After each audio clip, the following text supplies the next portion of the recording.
Yeah, it's Sunday again. It's a fun day. It's a day for learning English and, of course, for having some fun as well. Hi, everybody. This is Mr. Duncan in England. How are you today? Are you okay? I hope so.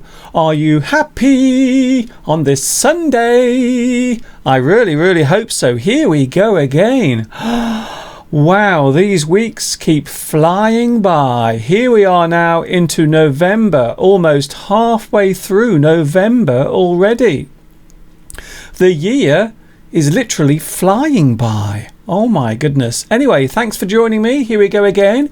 It's Mr. Duncan. That's me here on YouTube. That is the thing you are watching right now. And I've been here for over 11 years teaching English to the world. So here we go again. Quite a busy week for me. First of all, last week we had a lot of fun and games. Thank you very much for your lovely messages in response to the end of last week's live stream, where we had a beautiful firework display. Did you see the fireworks last night or last week at the end of last week's live stream? Wasn't it lovely? Wow, I must admit it took me almost 10 minutes to set those fireworks up.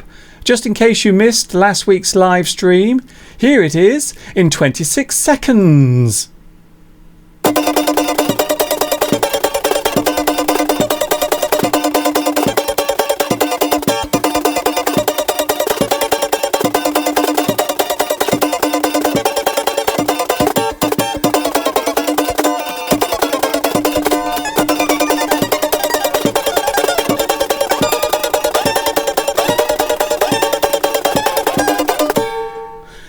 And of course, the big question today, the big question is, has Mr. Steve's temper improved? Because last week, Mr. Steve was in a bit of a mood. Did you see it last week? Mr. Steve wasn't very happy last week. So let's hope Mr. Steve is a little happier. And don't forget, Mr. Steve is coming very soon. We have some flash words from Mr. Steve, and of course he will be live with us today at 3 o'clock. And there is Mr. Steve last week with his lovely shirt. A lot of people complimented Mr. Steve's shirt last week. They all liked it. They said, Mr. Steve, your shirt is so nice. But I couldn't help thinking that Steve's shirt reminded me of something. And then I suddenly realised Mr. Steve's shirt looks a little bit like a newsstand, a newspaper stand. So normally when they put the news headlines outside a shop here in the UK, you normally have a little newsstand. So that's what Mr. Steve's shirt reminded me of. It looks a little bit like a newsstand. So Mr. Steve with us today at 3 o'clock, and I do know for a fact that Mr. Steve is feeling very happy today. I don't know why, but I'm sure he will tell us later why he is feeling especially happy today. I have no idea. Also, well, of course, we can't talk about today without mentioning the weather. Here it is, the view from my window this morning. This is what I woke up to this morning. A lot of people like to know what the view outside the window is like. We had a lot of rain this morning and also the last couple of days. It's been raining a lot. And today it is freezing cold. It is so cold here today.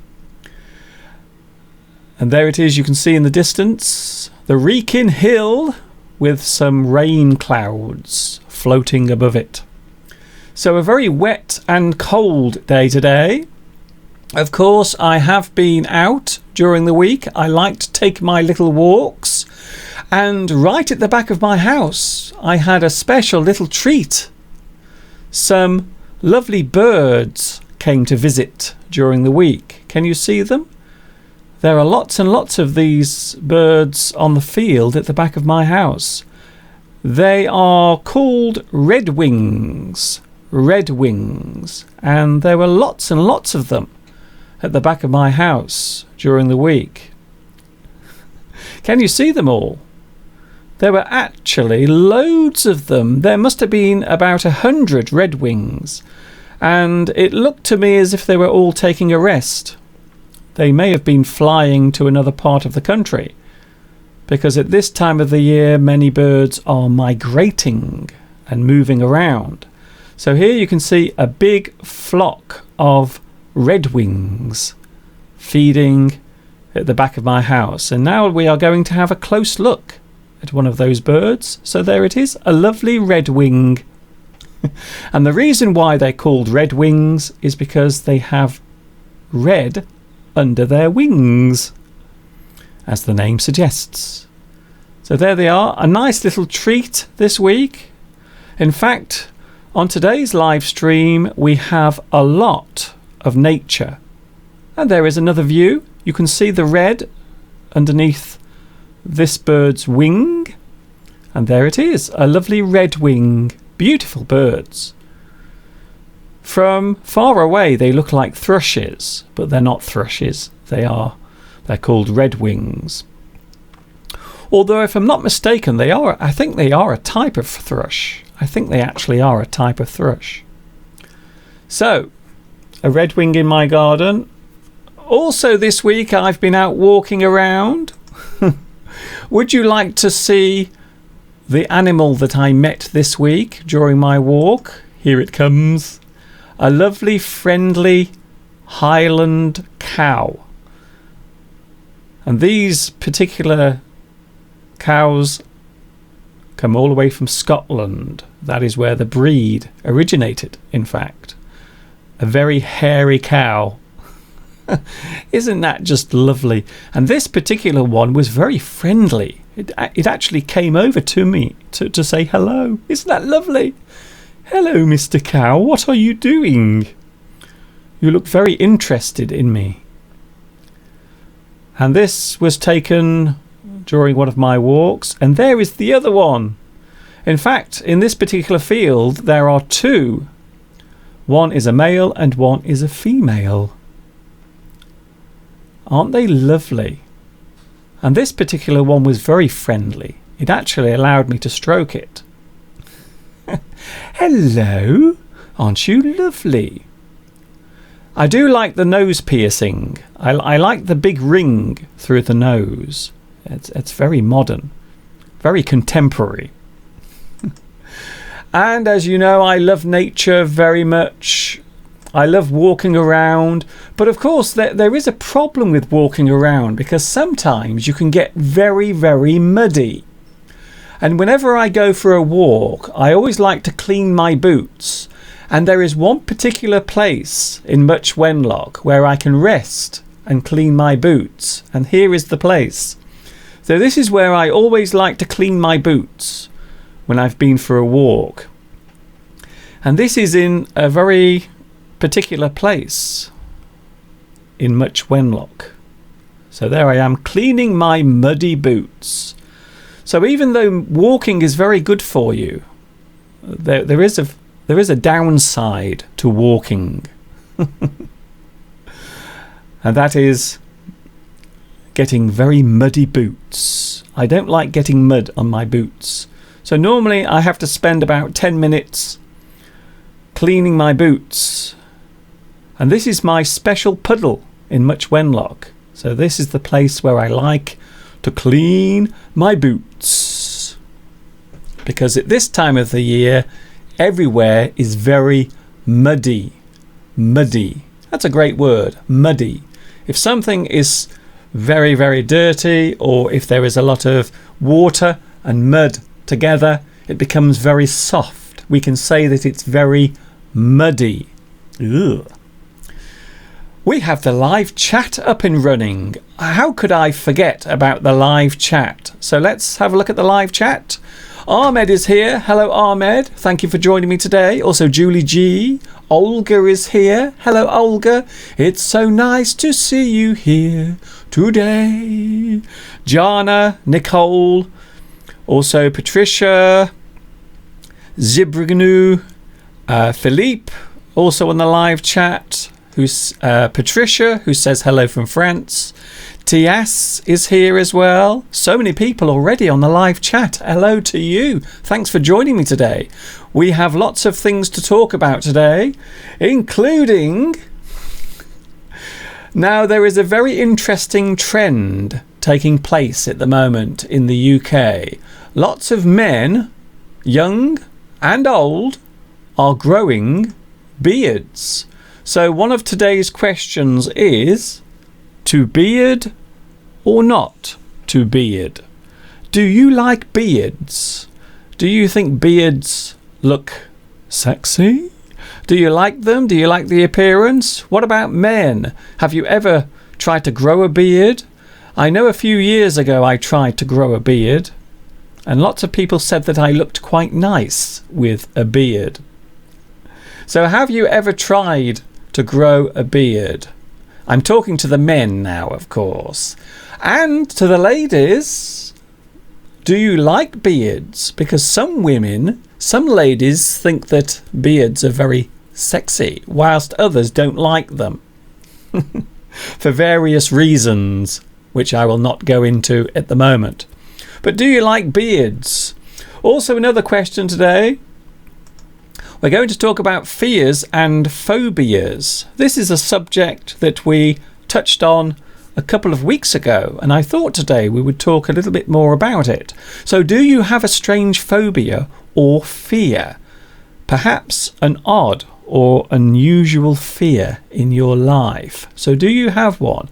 Mr. Steve has a very strange, very unusual phobia, and it causes him to do something very unusual, very odd. And this is something that I never knew.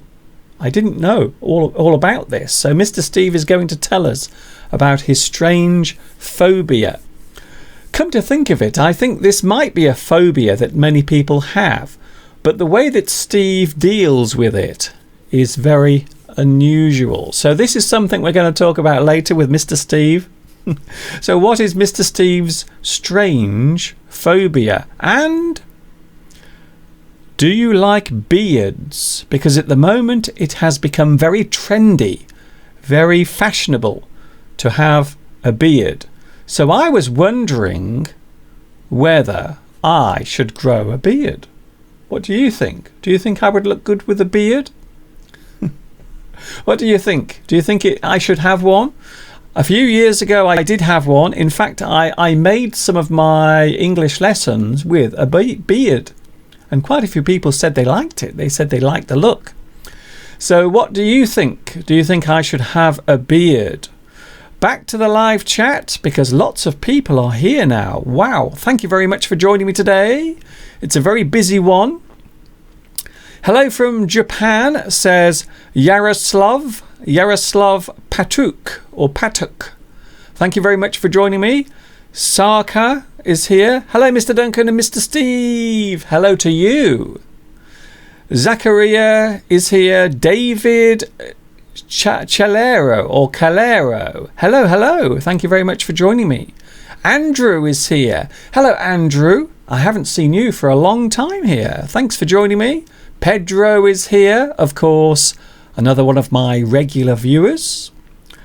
Jorant Sandhu says hello. Hello to you as well. Don't forget, we are live. It's now 20 minutes past 2 on a Sunday afternoon. It is the 12th of November 2017.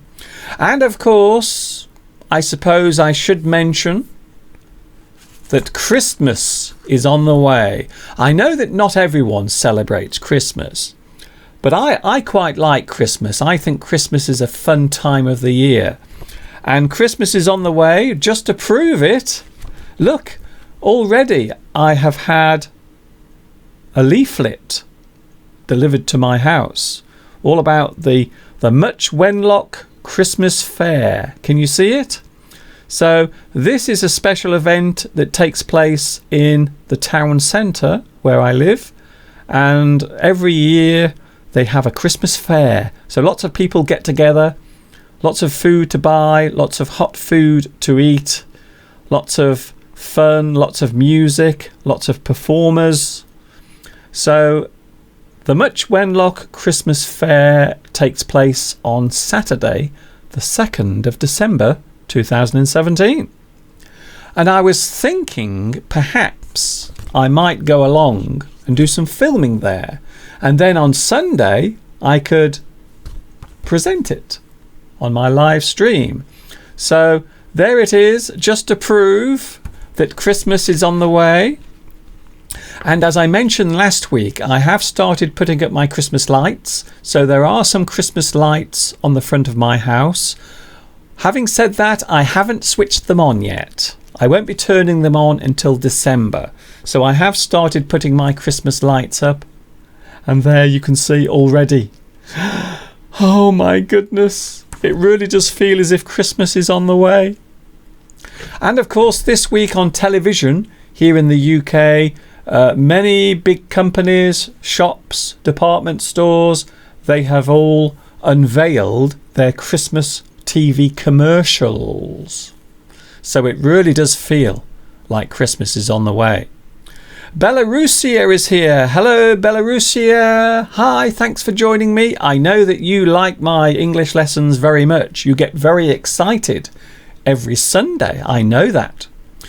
Patricia is here. Patricia says, I don't like the beard for women. I don't know what you mean by that. Do you mean you don't like women with beards? I don't think there are many women that have beards. Analytic Brain is here. Hello, Analytic Brain. I haven't seen you for a long time either.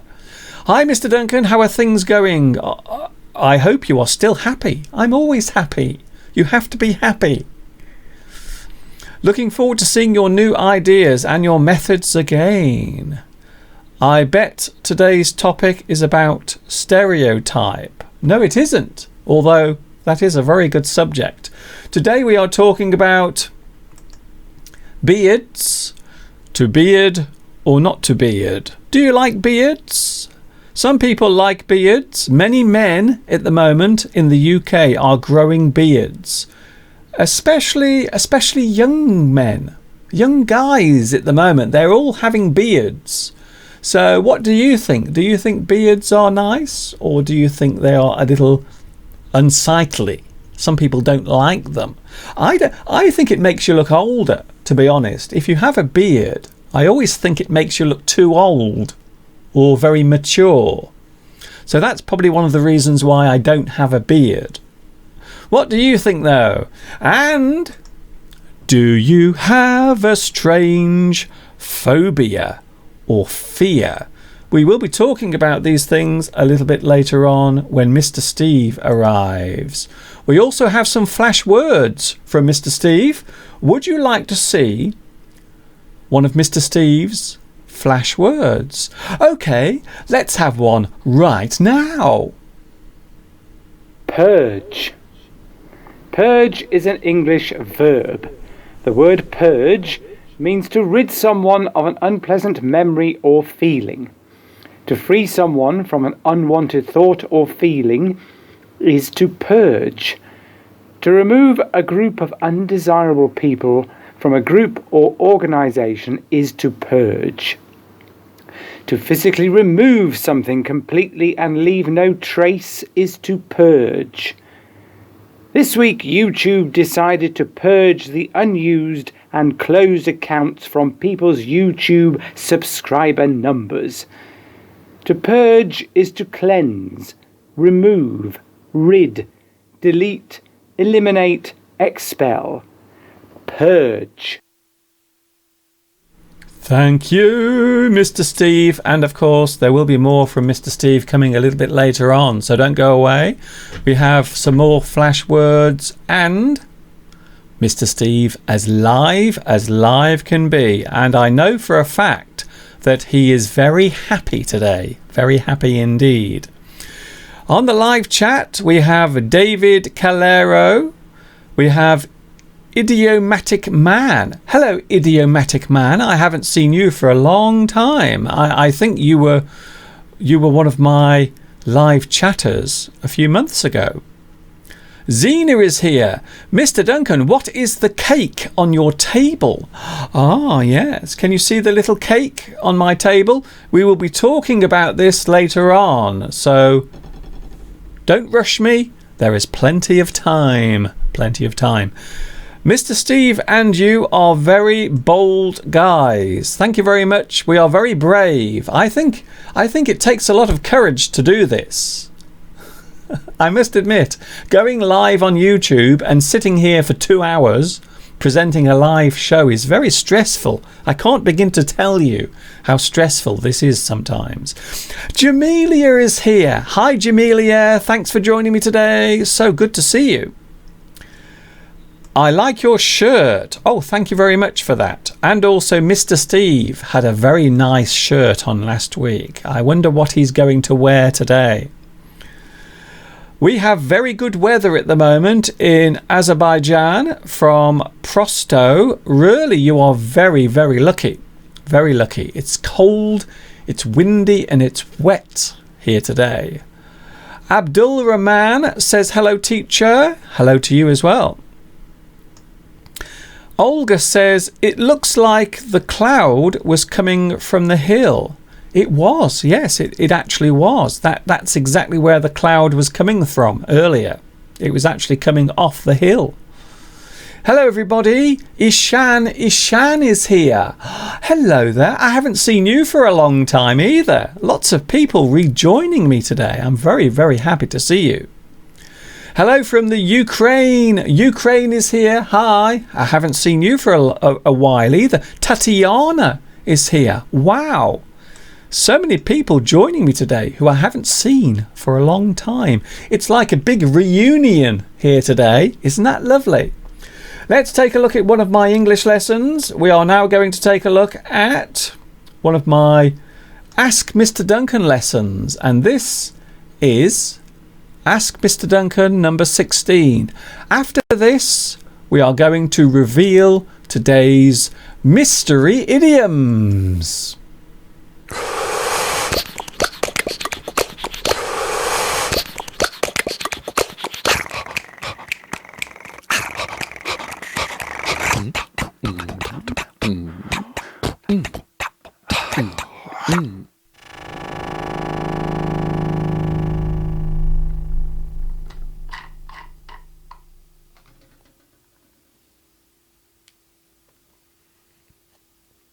Hi everybody, this is Mr. Duncan in England. How are you today? Are you okay?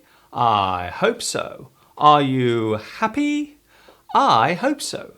Here I am once again on yet another hot and steamy day in the UK with some of your email questions and comments concerning the English language and my work here on the World Wide Web. So before I pass out through heat exhaustion, let's have our first question for today. How do we use in return in a sentence? This question comes from Ahmad Al-Haribi, who lives in the Kingdom of Saudi Arabia. The words in return form a clause in a sentence, which shows that a favour must be repaid with a favour also. I do something for you, so you must do something in return for me. It can show that a favour must be given later. If I help you today, you must do something later for me in return. So the favour can be given back straight away or at a later time. But it must be given at some point. In return. A very nice email. I have received a very nice email from Igor Brito, who lives in Brazil and teaches extensive English there at the University of Amazon in the northern part of the country. Igor writes to thank me on behalf of his students for my lessons. Well, thank you, Igor, for your very touching words, and a big hello to you and your students in Belém do Pará. Will you ever go back to China? What drives you to create so much work? This question comes from Wei, or Simon to use his English name, who works in China. As many of you may know, I have worked in China teaching ESL, which I did for over 4 years between 2003 and 2007. Should the opportunity arise, I would love to return there for a visit. I have many fond memories of my time in China, and many of my experiences there led me to do the work I'm carrying out today. Even though I'm far from China now, the time I had there still lives in my heart. As for your other question, the driving force behind all my work is of course the students who follow me. I love teaching, and as long as there is a need for my work, I will go on creating it. I now devote most of my time to this project. I also put virtually all of my own money into it too. My goal is to help as many people as possible. I know I'm a small man and a tiny player on the internet, but making a change for even just a few people is reward enough for me. A fruity idiom. Did you know that the word banana can be used as an idiom? The expression go bananas. He or she has gone bananas. The crowd went bananas after the match. It means to become crazy or act in a mad or overactive way. How do I change my accent? Is it possible to do this? This question was sent in by Louisa Yi, who comes from China but is now living in Canada. One of the most sensitive issues surrounding language is accent. The way you speak identifies you and your background. It is a very personal part of your character. The traditional train of thought with teaching is that it is better to teach a second language to young students in a kindergarten rather than adults in a training centre. But even then, the end result could be a child speaking with an accent. It is not what they learn which sets the accent, but where they are learning it. Here is an example of this occurrence. A person lives in England for 25 years and they have a strong English accent. They move to California when they are 26. By the time they are 35, they are speaking with an American accent. Maybe they are using local colloquialisms. Over time, their accent has changed. The amazing thing is that this person is probably unaware that this has happened. This will not always happen, of course, but it does show that if we can change the way we speak without realizing it, then it is possible to do it intentionally. Of course, just like any other change, it will take time. Whether you try it or not is up to you.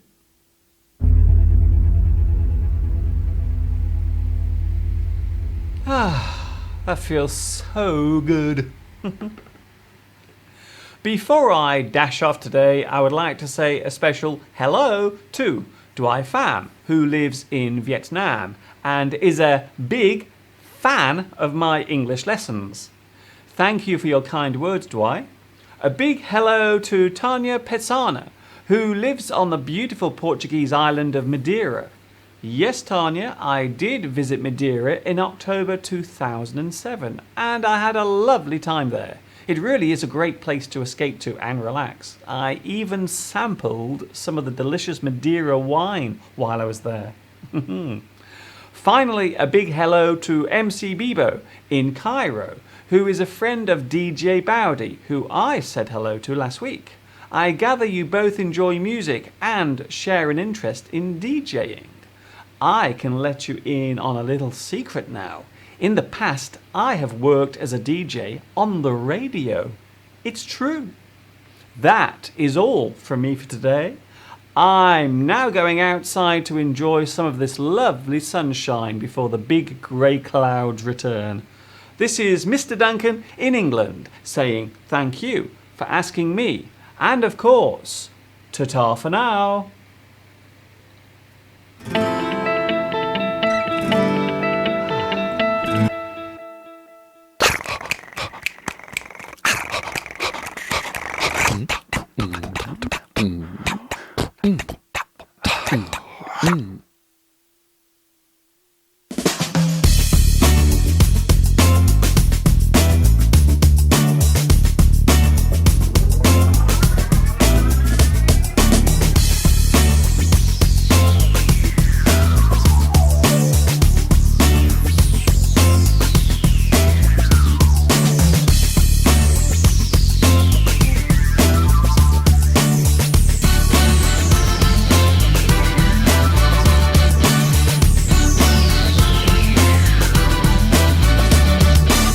Here we are live on a Sunday. Yes, it is live as live can be. How are you on this lovely Sunday? It's nice and warm here in the studio, and I hope where you are it is also nice and comfortable. We have lots of things to do today. So as I mentioned, we have the mystery idioms, a very popular feature on the live English chat. So here we go. Today's mystery idioms, what they are pictures. That is what they are, and you have to guess what the well-known English phrase or idiom is. So there are two of them to look at, and here they are now. So here is the first one. The first mystery idiom. But what is it? It is a well-known phrase in English, and it has a special meaning. So please get your thinking caps on, and if you can guess what the answer is, let me know. And here is the second one. I think this one might be easy for some people. So today's mystery idioms, and there is the first one and the second one. They are well-known English phrases. They are used quite a lot in the English language. But what are they? What are they indeed?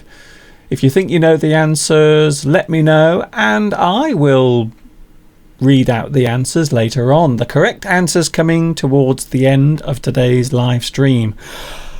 2 days ago, I had to go to the dentist. Oh, talking of teeth, because those teeth that you just saw reminded me that I went to the dentist on Friday. Oh dear me, I do not like going to the dentist. And the strange thing is, every time I go to the dentist, normally before I leave the house to go to the dentist, I normally clean my teeth for about 20 minutes. It's a very strange thing to do, I know, but I normally stand there for about 20 minutes cleaning my teeth for ages. I don't know why. I always feel that if I spend a long time cleaning my teeth before I go to the dentist, that they won't have to do so much work in my mouth. That's what I actually think. I really do believe that to be a fact. So I clean my teeth, I scrub them, I rinse them, then I scrub them again. I'm brushing and scraping and poking, and then I get to the dentist, and of course they still have lots of work to do. They have lots of things to do. They have to get the big machine and scrape and gouge and poke and pull. Oh, I really don't like the dentist at all. You could say that I have a fear of the dentist, in fact. Do you have any strange phobias? Do you have any strange fears? Oh, hello, we have something here come through on the live chat. Let's have a look. Mahmood says, a friend of mine has a very strange phobia, as he has a fear of cheese. I've never heard of that. Yes, cheese. Apparently, if he smells or if he sees any type of cheese, he will start to become irritated, nervous, and sometimes do strange things. So there it is, just to prove it. The message from Mahmood. Apparently, Mahmood's friend has a phobia of cheese. I must admit, I've never heard of that before, but it is a very strange phobia. So that is one of the questions today. Do you have a strange phobia? Mr. Steve has a phobia that makes him behave in a very strange way sometimes. The other question today, to beard or not to beard? That is the question. Do you like beards? Some men don't like beards. Some women don't like to see men with beards. And of course, there are lots of men at the moment, especially here in the UK. It's become very, very, very trendy, very fashionable to have a beard. So what do you think?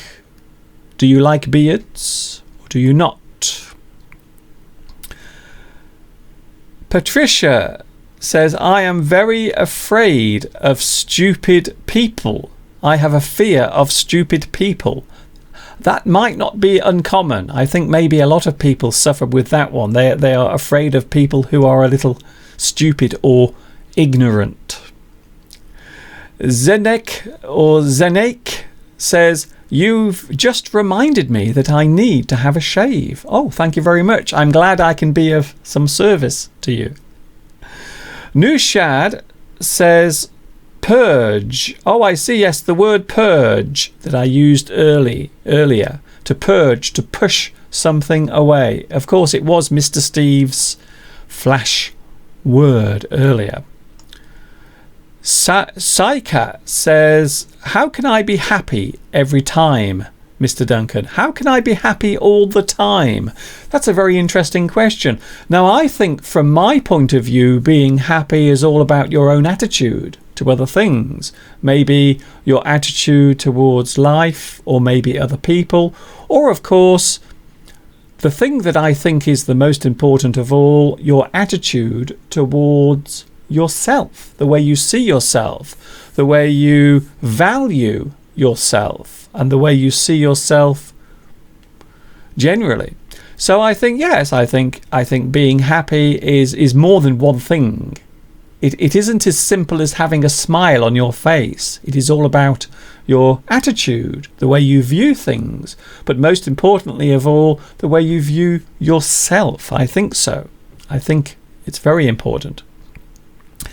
Cabdullah says, I must go now, but I will be here after 1 hour. Okay then, don't worry. I'll still be here in an hour. Don't worry. I'm waiting for you to return. Palmyra says, I don't see many men wearing beards last week in the UK. I was wondering why pupils don't wear scarves, caps, coats and coats. The weather was pretty cold. Yes, you might find that some people tend not to wear a lot of clothing, even when it's cold. You sometimes see young girls, when they go out, if they're going to a party or something, they want to look lovely for their friends. And quite often they'll go out and they won't wear thick coats or scarves or hats.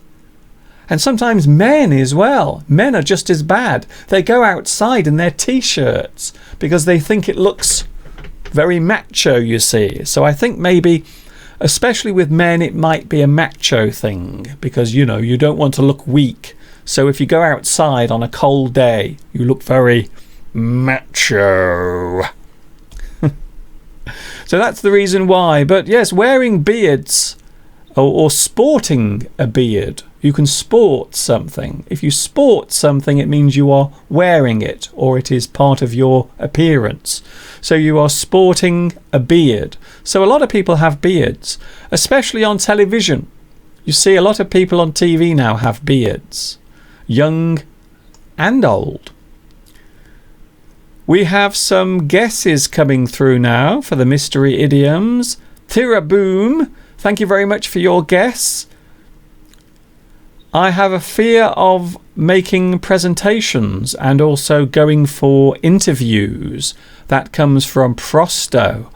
Well, there are many stressful moments in life, and I think two of the most stressful must be standing up in front of people, giving a speech, or of course going to a job interview. So if you are going to a job interview, you are normally asked lots of questions. So you will be asked to answer lots of questions, normally about yourself and also about your experience. Long Najuan is here. Mr. Duncan, I love Christmas. I love white Christmases. Me too. I love it when it snows at Christmas. Absolutely amazing. Fam Vu says, I have a fear of running out of money. I don't think you are alone there. I think a lot of people suffer from that fear. A lot of people indeed. Oh, talking of money, can I say a big thank you to Ute and Kuzma for your kind donations on PayPal. So thank you very much to Ute and Kuzma for your lovely, kind donations during the week. And of course, if you want to make a direct donation to help my work continue, PayPal me at Mr. Duncan, and there is the address there. It's very simple, and don't forget, you don't have to give your credit card details or anything like that. You do it securely through PayPal. So thanks once again to Ute and also Kuzma as well for your kind donations. I'm dreaming of a white Christmas. Maria, thank you for your guesses. You've got one of them wrong and one of them right. Alejandro says, I think I prefer a moustache to a beard. Oh, I see. A lot of men, of course, do grow moustaches. So a moustache is just hair on your top lip, and of course a beard is when the hair covers the whole of your face. Of course you can have a very small beard at the front, a very small beard at the front of your face. I think it's called a Van Dyke. Am I right? I think if you have the beard at the front, just at the front, I think it's called a Van Dyke. I might be wrong there. Forgive me if I'm wrong. French Leo is here. Oh, Mr. Duncan, I am afraid of having bad breath. Bad breath. Yes, it's a bit like me on Friday when I went to the dentist. When I went to the dentist, I was very afraid that my breath would be very stinky. But having the fear, or having a fear of bad breath. So yes, some people do worry a lot about their breath. Maybe they've had something very smelly to eat, maybe some garlic or something very spicy. So the French Leo says, I am very worried that my breath will be smelly, and especially after eating cheese with some nice French wine. Oh, I see. Okay then. Thank you, Mr. Duncan, for answering my question. You are very welcome. Saika, thank you very much. Antonio has a fear of things and situations that they can't control. So losing control of your life, or maybe being in a situation that you have no control over. Can I let you in on a secret? Now, I'm not a big fan of going to parties. I don't like going to parties if I don't know many of the people there. So I always feel very anxious when I go to parties, especially if I don't know the people there, if I'm unfamiliar with them. So yes, I have a little fear as well. So I'm not very keen on situations that I can't control. Letitia says, I don't like beards or moustaches. So you don't like moustaches and you don't like beards either. Thank you, Letitia, for that. We have another competition coming up soon as well. So this particular contest is one that involves nature. Now, as you know, I love nature so much. I am a big fan of nature. So fond of nature. So I thought today we would have another little contest just for fun. And this is something that I call Guess the Baby Bird. You have to guess what this baby bird is. Would you like to have a look at it now? So here it is. Here is a little bird. This is a tiny chick in my garden. And what I want you to do is to tell me what the bird is. Here it comes now. So what is this bird? I'm asking you to guess what the baby bird is. It's a lovely little chick in my garden. Look at that. Isn't that cute? So adorable. But what is it? It is a particular bird But which bird is it? If you think you know the answer, let me know. I will show you this again later on. But what is it? What is this particular bird? If you think you know the answer, let me know. Lots of things to keep you guessing today. Huenaga says, can you speak Vietnamese? I can't. I don't know many Vietnamese words. I do know one. I think it's tut. Tut, which is the New Year. So when the New Year comes around in Vietnam, they say tut. Chicken. Is it chicken? No, it's not a baby chicken. No, I'm afraid not. It is not a chicken tamar. Definitely not. Shall we have a look at another one of my lessons? This is one that I made about 3, maybe 4 years ago. In fact, I think I made it about 5 years ago. But it is a very interesting lesson, and it is all about the history of the English language. Because many people ask me, they ask, Mr. Duncan, what is the history of the English language? Well, here it is right now. Hi everybody, this is Mr. Duncan in England. How are you today? Are you okay? I hope so. Are you happy? I hope so. I have a question for you. When is an English word not an English word? When it's a foreign word used both inside and outside the language. In today's lesson, we are going to look at those words that may sound foreign to non-English speakers, but are commonly used by many native speakers every day. In some cases, without them even realizing it.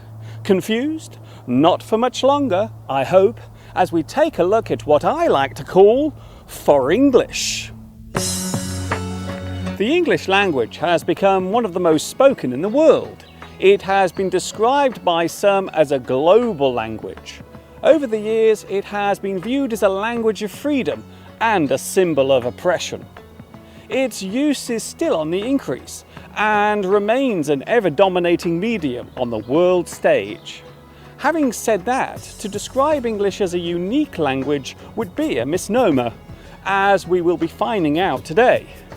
Even modern spoken English regularly contains words taken straight from other languages, some examples of which we will take a close look at later. But first, let's take a close look at how it all started, with a brief history of the English language.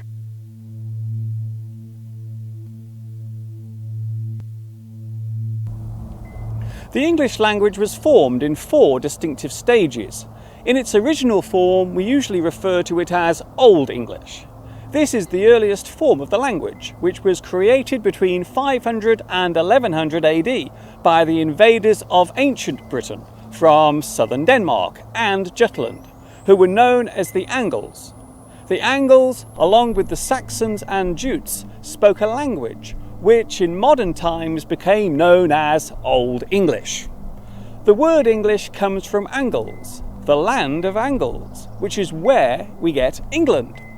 You could also see this influence in the French word l'Angleterre. There were 4 distinctive dialects of Old English: Northumbrian, Mercian, West Saxon, and Kentish, all of which were related to the different regions of early England, which still exist today as Northumbria, Mercia, Wessex, and Kent. The next big change came with the Norman conquest, led by William the Conqueror, who invaded England in 1066 AD. With this invasion came a new language.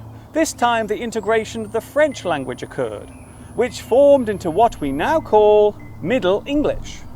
Through the changes caused by the realignment of power, the language of Latin was also integrated into English. The romancing of the English language was by then well underway.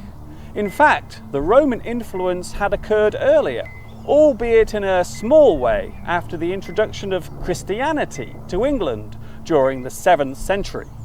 It is worth noting that even at this time, the English spoken bore very little resemblance to the language we use today. but its influence on modern English cannot be ignored. A large portion of modern English words are in essence foreign words, which came into being during the early invasions by the Anglo-Saxons and the Vikings.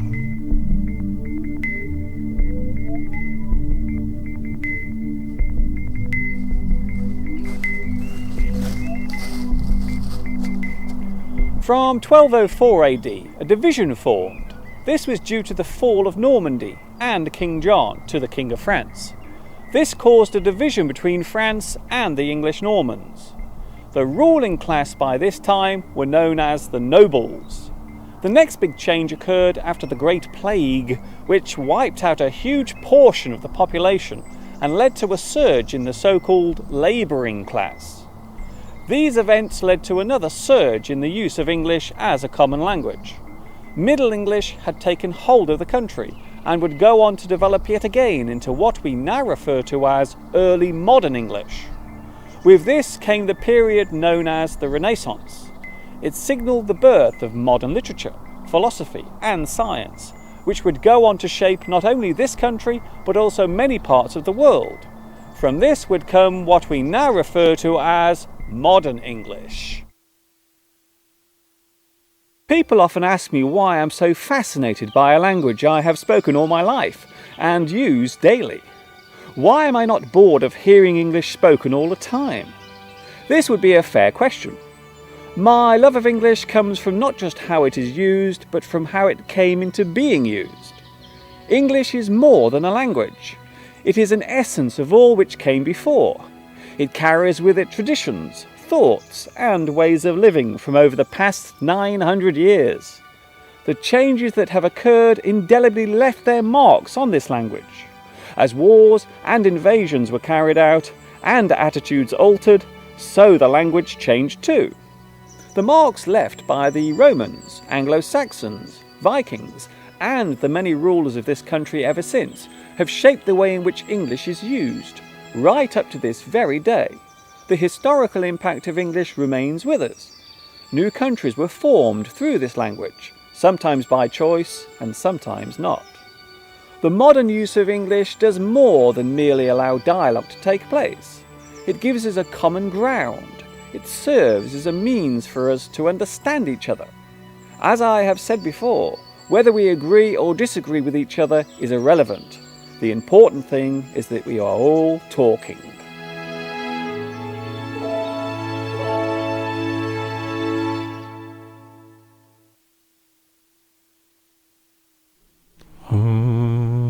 Why is it dark in here? Can someone switch the lights on, please? Can we have the lights on? That's better. Thank you very much. Did you enjoy that? The history of the English language, for those who were asking me to talk about it. There is a lesson on my YouTube channel. Don't forget, my YouTube channel and also all of my videos are available on YouTube, and of course under this video, under the video you are watching now, all my lesson playlists, and there are over 500 videos that I've made over the past 11 years. Over 500. Can you believe it? I think that will keep you busy for a very long time. I think so. Back to the live chat. I have a fear of what's that? I can't read what that says. Mr. Duncan, do you shave your beard every day? Asks Francesco. Yes, I sometimes shave every day, but to be honest, sometimes I find that if I shave every day, my face becomes very sore and very sensitive. So sometimes I don't shave every day. Sometimes I have a little break and then I shave again and then I have a little break. But of course, on Sundays, I have to have a shave so I look lovely and smooth for my live stream. Mr. Steve is on the way very soon. He will be here with us live as live can be. Patricia says, I am agoraphobic and I never go out of my house. I know the world only through the television and also on the internet. I'm very sorry to hear that, but I hope my lessons will keep you company every Sunday. Don't forget, Every Sunday I am here from 2 p.m. UK time, live on YouTube. So here he is. This is the man who is now famous everywhere. Well, okay. He's famous nowhere? Would that be more accurate? I'm not sure, really. It's Mr. Steve is on his way. Mr. Steve is coming. Mr. Steve will be here very, very soon.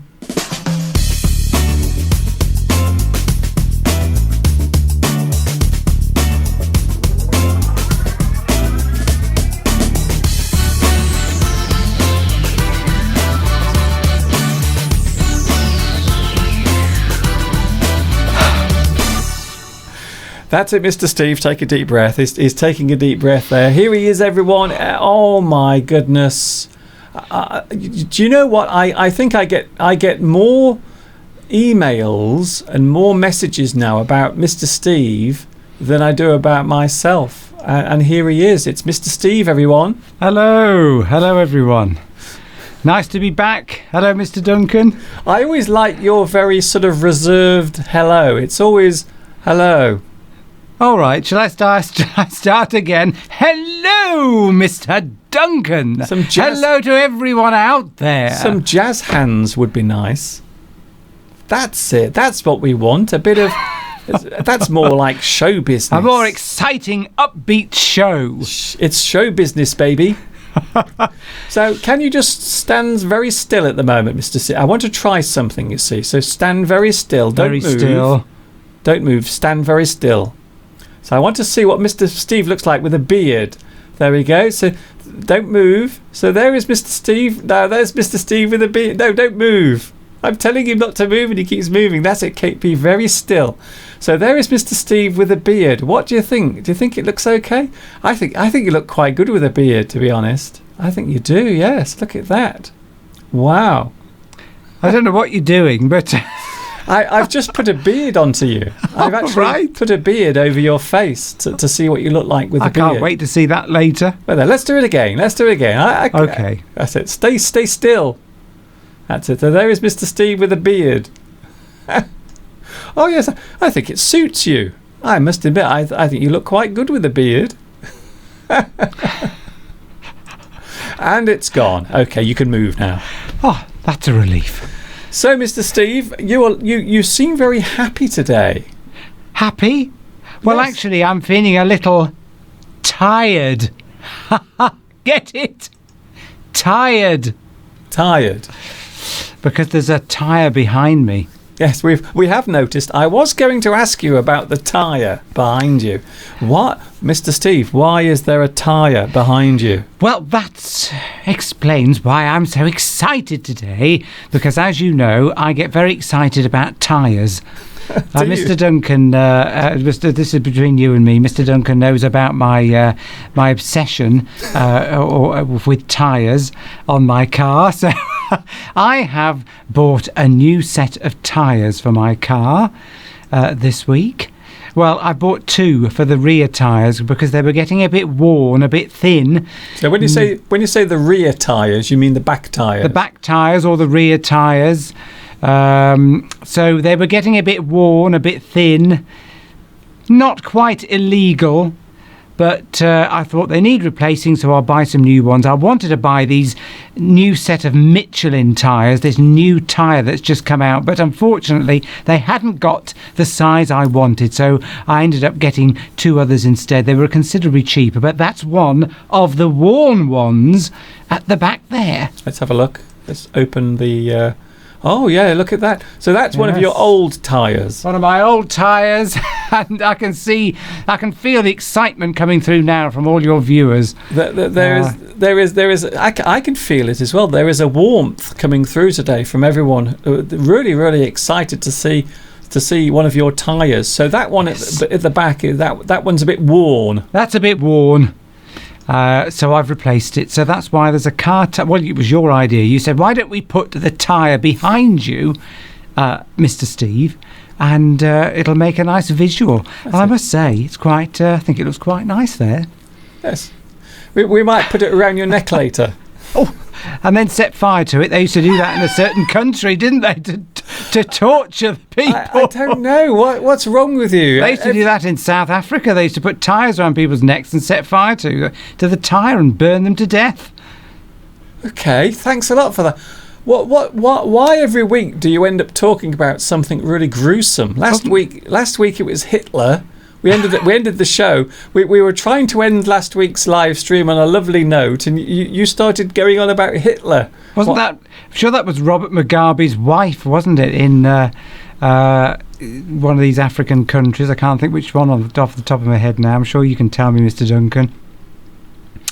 But yes, she used to torture people by putting tyres. Anyway, let's not go on about that. How did we get from talking about Mr. Steve's new tyres to African dictators? I don't know. Well, you did say let's put it round your neck later, and all I remember is seeing images on the television from the 1990s with in this African country with tyres around their necks being set on fire. It was horrible. Yes, you've said. I know. So anyway, let's change the subject. Even I'm going to tune away in a moment. Let's just say I like rubber, shall we, and leave it at that. That sounds even worse. Oh, car tyres are made of rubber, yes. I don't mean that kind of rubber. What kind of rubber? Well, there's a fetish, isn't there, where people like to dress up in rubber. Is there? Not me. I just like putting car tyres around my neck. Do you? I've got friends who think I'm very strange, that I get a bit obsessed about what type of car tyre to put on. Shall I go for a summer tyre, a winter tyre, or an all-season tyre? Because it's difficult in this country because we get extremes of temperature to know what is the best tyre to put on your car. So I spend ages looking it up on the internet. Just calm down, because I can see you're getting very excited here by these tyres. Just take a deep breath. Now, why is it so important? You seem quite obsessed, almost too obsessed with car tyres. So just buy some new tyres and stick them on the car. And of course, you don't have to worry anymore because we don't have winter anymore in the UK. Winter that is true. Has stopped. We don't get snow anymore. No, we haven't had snow for about 4 years. We haven't. Not barely a flake. So don't worry about it. That's what I say. I'm just interested. Okay. Now, one or two people have noticed that next to me, I have a cake. I have a little cake here. This is a particular type of cake. Now, this is something I mentioned maybe 3 weeks ago. I mentioned this. And this is a particular type of cake. Look at that. It is called a scone. Scone. Is that how you pronounce it, Mr. Duncan? Scone. Yes, that is how I pronounce it. So how would you pronounce it, Mr. Steve? So you say scone, I would say scone. So Mr. Steve says scone, and I say scone. So there are two ways of pronouncing the name of this particular type of... It's like a sort of savoury occurrence and quite high in fat as well. So butter, this is something... Butter, lots of butter. So butter, wheat, and flour and sultanas. Yes, lots of things inside. Very popular. If you go to an English tea room, quite often they will serve scones or scones, or as Mr. Steve would say, scones. Scone. So if you're posh, you will say scone. If you're posh, you say scone. Can I have a scone with a cup of tea, please? Jam and cream you put on that, don't you? Jam and cream. Lovely? You see, I don't quite... There is a bit of snobbishness around the way to pronounce certain English words, and that comes high up on the list, I would say. How you pronounce the word scone, whether you say scone or scone, it tends to show people... I don't know what... It's ridiculous, really, because you get people literally correcting you and saying, it's not scone, it's scone. Yeah, we've talked about this, actually, a couple of weeks ago. We talked about the way in which accents can define a person's class. And I think scone or scone is a very good example of that snobbery. It is. Well, to me, I mean, it's Scone, I think is the correct spelling there. And to me, One is pronounced own, like in bone. Bone would be bone. So to me, it's scone. That that would make logical sense, but I don't think when it comes to certain words there isn't really any logic. There it is. There's the word. Some people are asking to see the word scone or scone. But as I've said already, it just depends. Some accents will pronounce certain words in certain ways. But you wouldn't pronounce one of your bones. You wouldn't say it was a bon, would you? You would say it was a bone. You would not say, no, you would say it was a bone. I would say scone is... But then we have many other things like tomb and womb, and then you have comb. Yes. But they all have the same letters except for the first letter, but the pronunciation is different. So Very sometimes true. the English language can be very, very confusing. Indeed. So, Mr. Steve, I went to the dentist on Friday. I don't know why. I always get very nervous before I go to the dentist. You might say that I have a fear of the dentist. Fear or phobia. I have been asking today, do you have a strange phobia or fear? An odd or unusual fear in your life? Now, I think it would be fair to say that we all have phobias. We all have something that we are afraid of. I think that would be fair to say. Absolutely. On the live chat, because we mustn't forget we have lots of people today on the live chat. Thank you very much, by the way, to Francesco for your donation today. Thank you very much, Francesco, on the live chat with a donation. Thank you very much. A super chat donation. Do I get half, Mr. Duncan, for appearing? You can if you want, if it makes you happy. We're going to eat that scone at the end. We are going to have the scone. Later on, we will eat the scone. Scone. Scone. Scone. Scone. Scone. Eugene is here. That's brilliant. We like the joke with the tyre. Oh, I'm not sure if Mr. Steve... Oh. I'm not sure if he was joking or not. I'm not quite sure. No, I'm feeling very lively today. I should be tired after this, of course. I'll have to go and lie down as I usually do. Apparently, I'm not sure who it's from because I can't read the actual writing, but the message is, hello, Mr. Duncan and Mr. Steve. My husband has a beard for most of the time. For most of the time that we are together, and I think it suits him very much. Yes, some people do. I think beards suit certain people. Yes. But other people, they don't look very good. They look a bit untidy, or it makes the person look much older than they really are. What's it like to kiss someone with a beard, I wonder? That must be... didn't think I'd like that. No? You're not going to take up on that? Back to tyres. If anyone was wondering, that tyre, the size is a 205 55 16-inch V-rated tyre. Just in case anyone was wondering. Why do you keep shouting? Just my normal way of talking.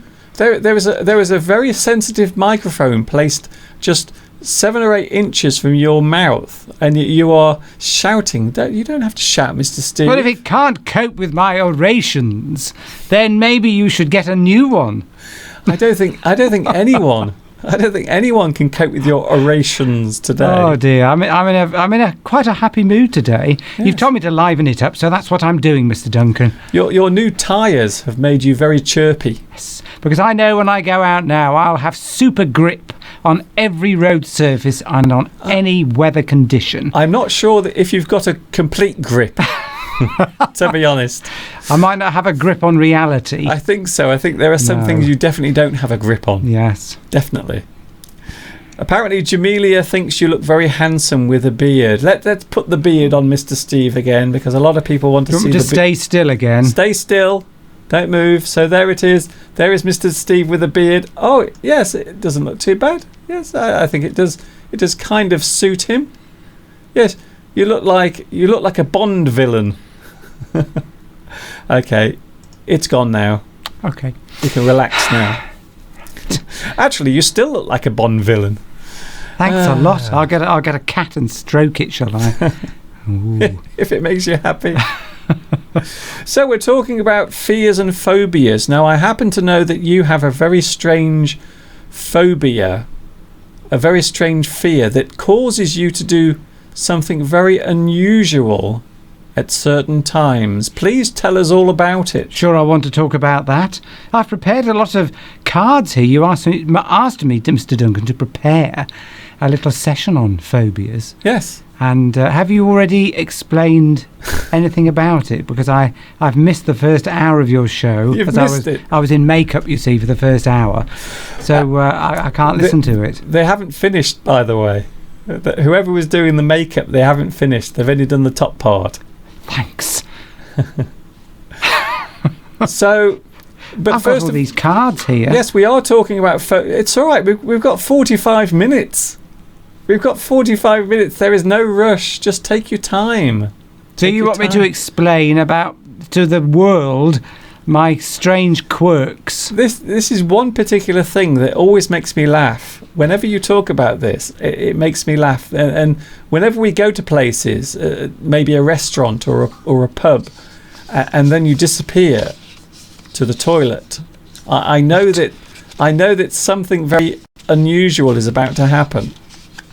So you Oh yes, I know what you mean. Yes, you know what I'm talking about. Yes, I don't like to touch any handles around the area of public toilets. So that means like door handles. Door handles, because I've read studies that have been done on the door handles to toilets, and let's just say they are covered in germs, because a lot of people don't wash their hands when they go to public loos. So because I work for a pharmaceutical company, we as well, so I sort of know too much about this sort of thing, germs and things like that, bacteria. So when I go to use a public loo, I will not touch any handles. When I go out, I put toilet paper or a paper towel over my hand, and I go out. I've washed my hands, so that's it. They're all nice and clean. Then I'll have some saved paper, and then I'll put that on my hand and go out like that, and then drop the paper towel on the floor. Yes. So this is so what you're actually doing, you are avoiding contact with any surface that another person may have touched with their dirty, stinky hands. Because some people, let's not beat around the bush here. Some people, that's a very interesting kind of phrase to use there. Let's not beat around the bush. But some people do not wash their hands after they've been to the toilet, and that appears to be the root of your fear. Well, it's a little irrational, but at the same time, you can pick up nasty stomach bugs from door handles, toilets, definitely. So I don't touch them, particularly if I'm eating at a restaurant or somewhere like that. Yes, definitely not. So that's my So you go in, and then you do what you have to do. Do whatever I have to do. Whatever you have to do, and then you wash your hands. Because I want to be clear on this. You wash your hands. Okay. So how do you turn the tap off? Yes, the tap. I normally sprinkle some water on top of the tap. This gets worse. Because that cleans the tap as well. But then the tap's not so bad. So you can wash you can put some water over the tap, and you've got lots of water on your hands. So you're not going to get rid of all the bugs, but you're going to get rid of most of them. Most of them. And let's face it, the worst part then is you wash your hands, and then you've got to go out of the toilet. So what do you have to put your hand on? The door handle? Well, that is covered in bacteria. Because, so you've washed your hands. Yes. I'm trying to take you through the phases and the stages. I think people understand. I think we're spending a lot of time on this. No, don't worry about it. I don't know why you get so worried. It's all right. We've still got 40 minutes. Don't worry about it. Why do you keep worrying about the time? Well, I just feel uncomfortable talking about it, Mr. Duncan. Look, a lot of people are agreeing with you. Really? So, yes, that's what I just said. Amanda says, I also do the same thing. Ah, a fellow germaphobe. I use the napkin to open the door and also flush the water, but Yes. I don't drop the napkin on the floor. Not like you dirty litter bug. Well, you see, if they provide... Well, I've got a funny way of... Do you know what the worst fear is? That you go in to a public loo, the door Toilet. shuts behind you. Don't say loo, because lots of people don't know what loo is. Loo, it's another word for toilet. It sounds like the museum in France. Public loo, yes. It's not the public Louvre. It's a loo. lavatory, L-O-O-O. Yeah, and when I'm talking, when I'm talking, don't talk at the same time. I'm trying to explain things. You make it so difficult for me. So I'm just trying to do this now. So wait there. Just. While you're doing that, I'll carry on explaining. No, shall I've done I? it. Oh. It's a 3-letter word. I haven't got to go away and translate it. Loo. So Mr. Steve is saying loo. Loo, toilet, lavatory. Loo.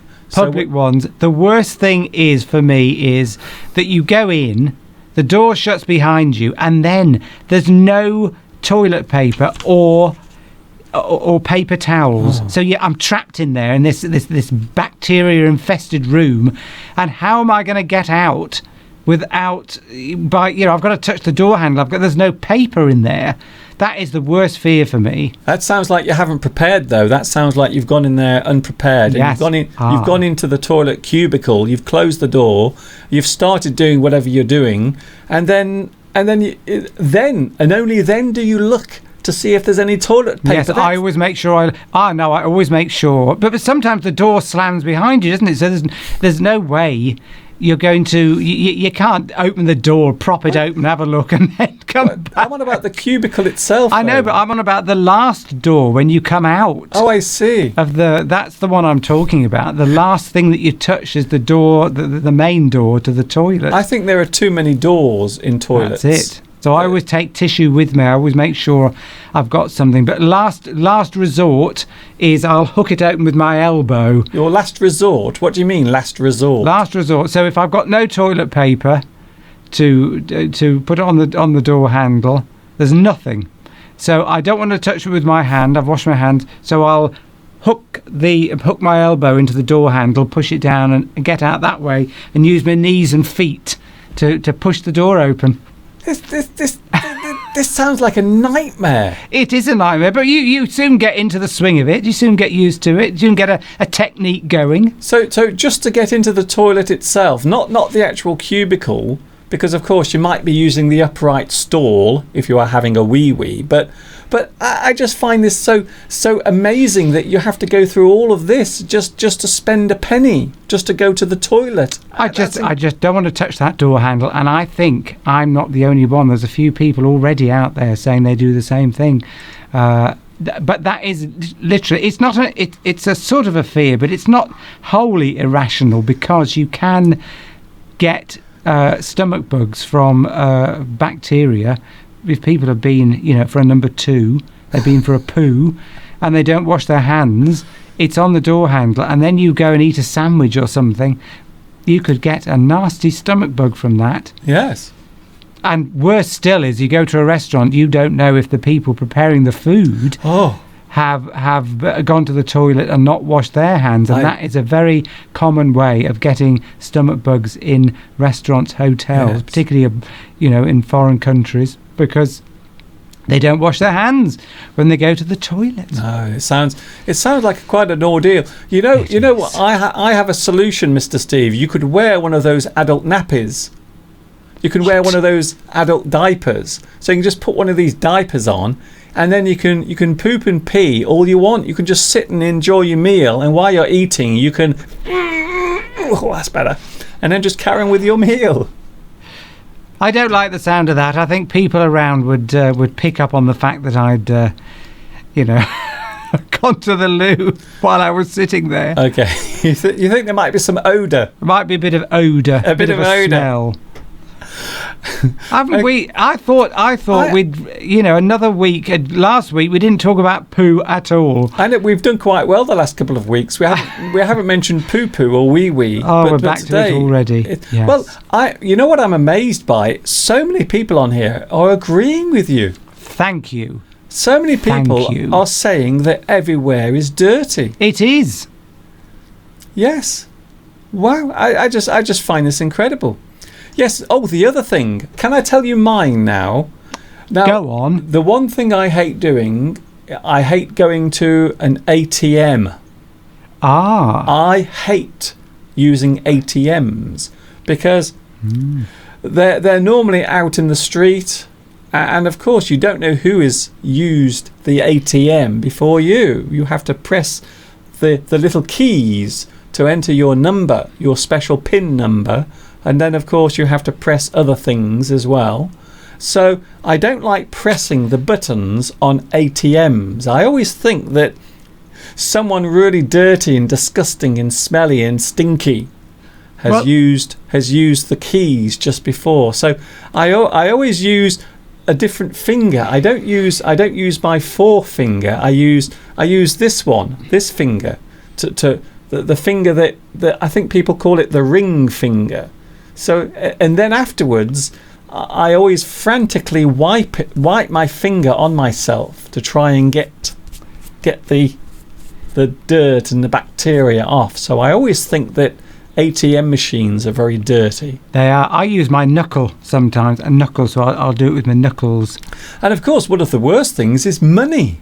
And sorry to butt in there, Mr. Duncan, as you said about ATM machines, but whenever you purchase anything now from a shop, if you pay by card, you have to put your you also have to put your PIN in, don't you, on the buttons as well? Yes, you have to touch button. I'm not a big fan. I don't think I have a problem with it. It's just that actually when I use ATMs, I never think about it with money because, of course, money is passed from people to people, from person to person, and of course people put their money in all sorts of horrible places. They put them in they put money in their pockets right next to all the stinky smelly places. So you can get a bit too obsessed with it.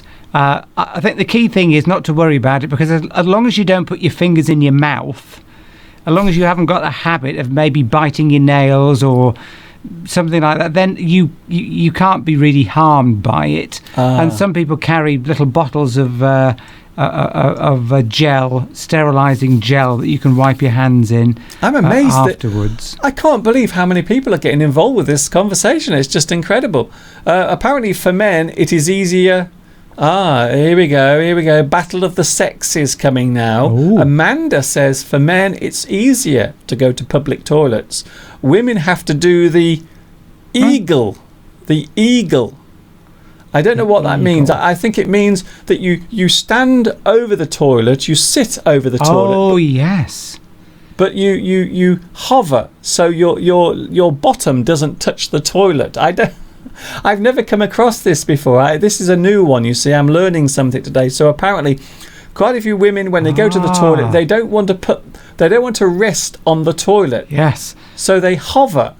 And apparently it is called the eagle. Oh, I didn't know that. Learned something today. Eagle. Well, I can understand that, because that has got to be disgusting, having to sit on the toilet seat in a public loo.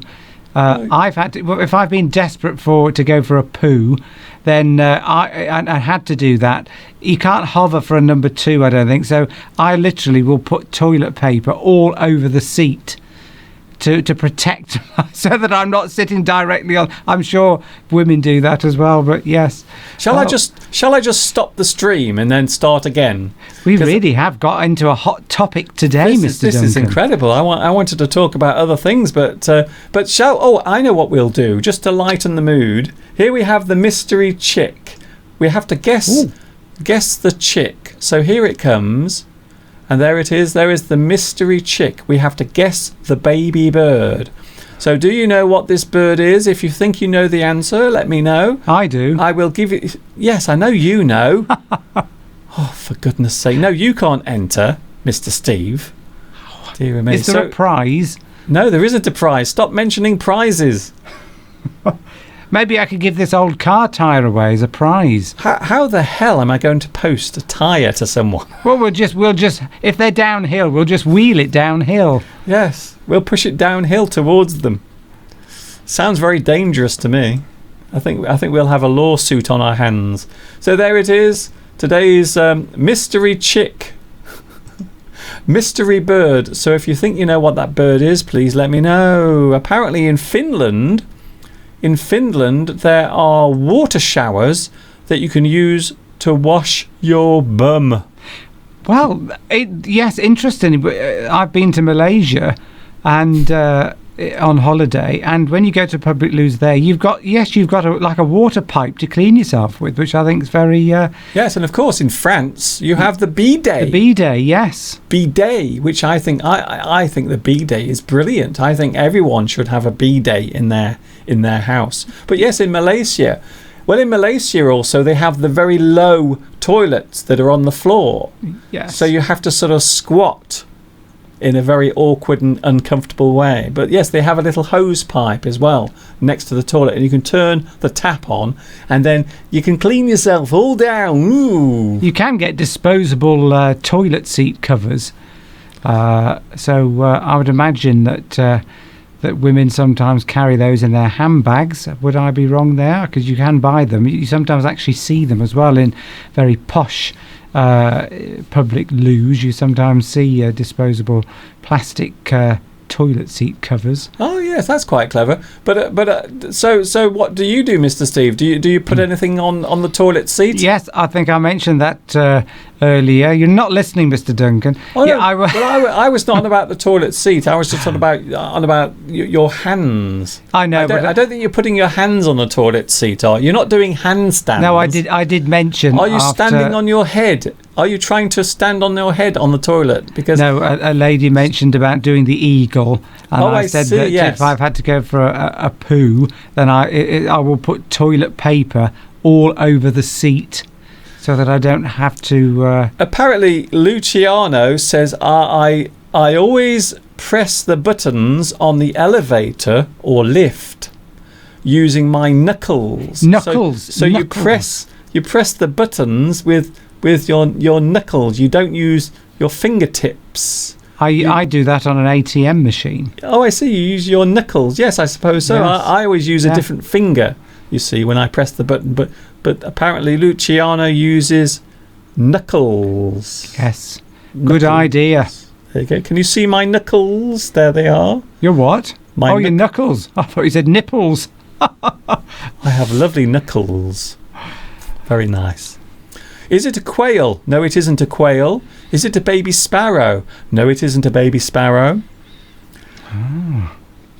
I've got all these bits of paper here, Mr. Duncan. I'm anxious to use them. I've written them all out. Yes, because we are talking about phobias. Lots of people were talking earlier about their phobias. We are now going to talk about particular types of phobia. So when you get scared of something, if you have a fear of something, just like Mr. Steve has a fear of toilet seats and also toilet handles. Not really. Not a fear. It's not a fear. It just makes him do very strange things when he goes into the toilet. And you have some words that relate to certain types of fears. Can I use one of my pre-prepared pieces of paper with words written on them? Of course you can. Oh, thank you, Mr. Duncan.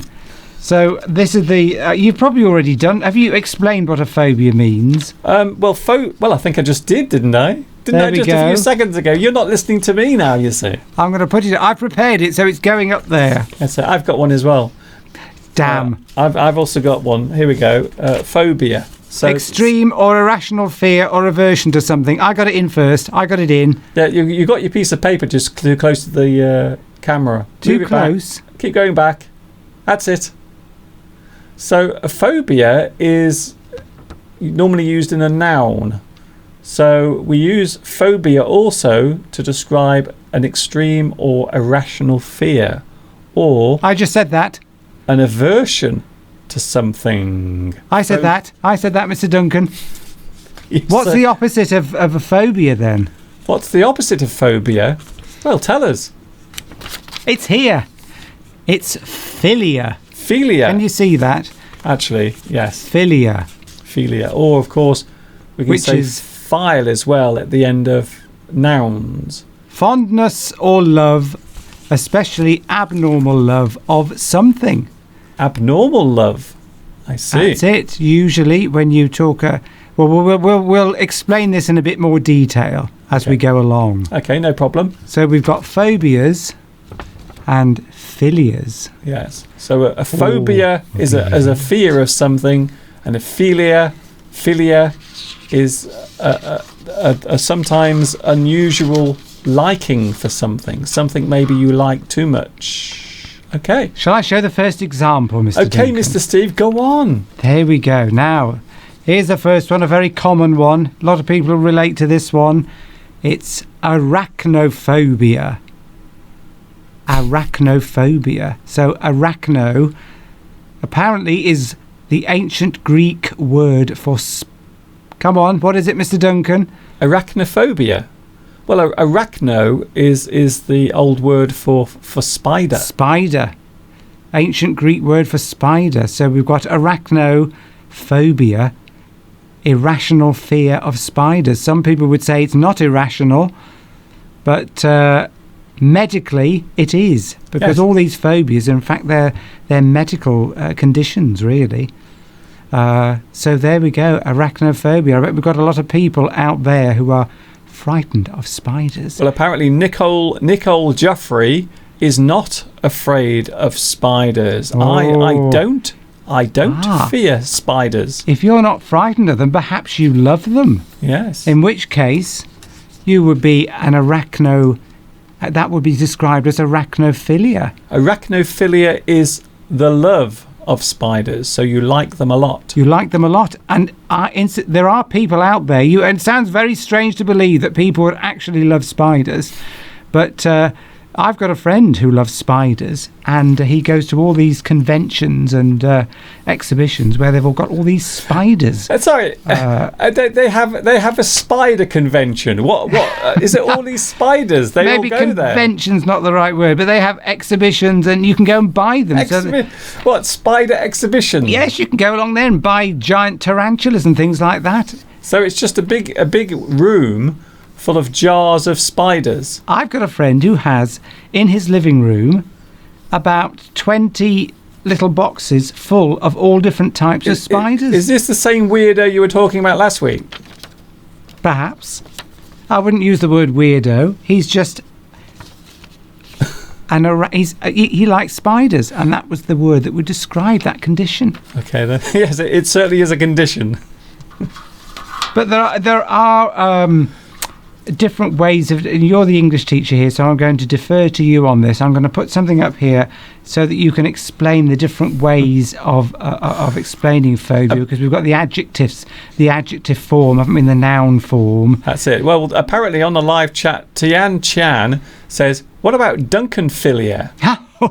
Or Duncanphobia. Yes, there are lots of those. There are lots of... Probably more people have Duncanphobia than Duncanphilia. We all love you, Mr. Duncan, so we're all Dunkophobes. Dunkophiles. Yes.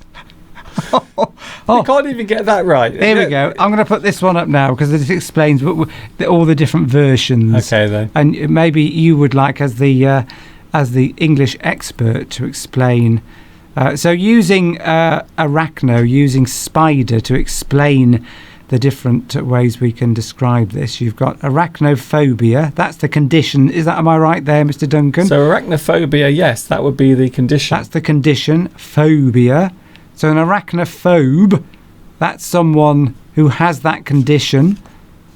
So you describe somebody, if they didn't like spiders, you would say they were an arachnophobe. That's it. That's still the noun. That's still the noun. And then you've got arachnophobic. Arachnophobic, that describes the character or the way the person behaves. So that would be an adjective. Adjective. Arachnophobia. So the arachnophobia, there is a condition where people are afraid of spiders, and that person that is just has that fear is an arachnophobe, and the condition is they are arachnophobic. Am I right there, Mr. Duncan? That's fine. Yes. I'm right. So far, so good. Nobody's come into the room to drag you away. That's good. So that's the various ways you can use that word, the noun and adjective ways. But I don't think everyone is afraid of spiders. It does appear to be a fear that many people have, but a lot of people don't actually feel afraid of spiders. They like them. In that case, they are arachnophobic. They are arachnophiles. So they are arachnophiles. So, as we said earlier, phile normally means a person who likes something very much. Yes. So they are fond of it. If you've got look at the bottom there, I've put that one in. It doesn't relate to all the phobias, but if you had a group of people together who all liked spiders, they would be arachnophilias. Okay. You would have that's like a group of people. So that's a little extra one, but that wouldn't you wouldn't necessarily have that for every condition, every phobia or philia. There we go. I think. So what are the other ones on that list? Show me that list again, because I'm quite intrigued. Okay. So the top one is arachnophilia. So that's the desire, the liking, the condition. The condition. Okay, that's good. Then arachnophile is the person. Then arachnophilic is... That's the adjective. The adjective. And yes, the arachnophiliacs. Arachnophiliacs. Yes, that's it. Arachnophiliacs. So what's that one mean? That is a group of people who all like spiders. So That's if you, which you would get if you had a group of people all going to a spider convention, for example, or a group of people all together who like spiders. So they talking about spiders. They might go somewhere where you can buy spiders, maybe at a pet shop, and you would call them arachnophiliacs. Okay, then I think we've ascertained that. I'm not sure about your friend being crazy about spiders. I think you're quite crazy about them as well. Baby. No, I don't. I'm either way. Let's have a look at the live chat. My mother-in-law has ablutophobia. Ablutophobia. I'm not sure what that is. Ablution. Is that going to the toilet? Don't like going to the toilet. Oh yes, that might be. Is it a fear of going to the toilet? I haven't seen that particular one before. Ablutophobia. It does sound like that. Maybe a person with a fear of going to the toilet. Public toilets. That's what I've got then. Ablutophobia. Maybe. So maybe that's what you've got. If that person who sent that in could explain what that one is, definitely tell us what that is. That would be very helpful. Here we go. Yes, ablutophobia. Just as you said that, Amanda says ablutophobia, the fear of washing or bathing. Ablutions. Yes, your ablutions, washing. So the cleaning, the hygiene, the washing of your body. So some people are afraid of that. There are some coming through now. Nicole has a fear of dogs. Yes. That might be canine phobia. There is I have seen this one, but I didn't write it down. But that is a definite. You can have a phobia about anything, or a philia about anything. You might even have a fear of fear. Imagine that. Imagine if you were afraid. You had a phobia of being afraid of things. Fearophobia. Fearophobia. Imagine if you were. What about if you were frightened of people who loved spiders? You could be frightened of people. So you were frightened. So you'd have I don't know what would you call that? An arachnophiliophobic or something like that. You could be frightened of someone who loves spiders, couldn't you? So somebody who loves spiders is an arachnophile. So you would be an arachnophilephobic. Okay. We're getting complicated now. This seemed like a good idea at the time. I've got some other examples here that I've written down. Please. Right, here we go. Agoraphobia. Oh, I did mention this one earlier. Ah, right. You've done that one already. No, I haven't done it. I mentioned it. You mentioned it. Fear of? So what is agoraphobia? Fear of open spaces or crowded places. Agoraphobia. So maybe, yes, because this is a condition that might cause the person to stay indoors or in the house and not go out. Exactly. So exactly. maybe also the fear of just social situations even. So, yes, not just open spaces, but social situations as well. So the opposite of that, Mr. Duncan, would be what? Well, I'm going to go agoraphilia. You are correct.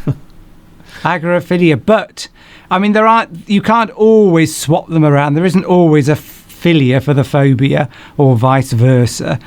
But in this case, agorophilia, you would think would mean that you loved open spaces. But in fact, it means that you get sexually aroused in open spaces. So there's a slight twist to that one. Oh my goodness. Yes. Okay then.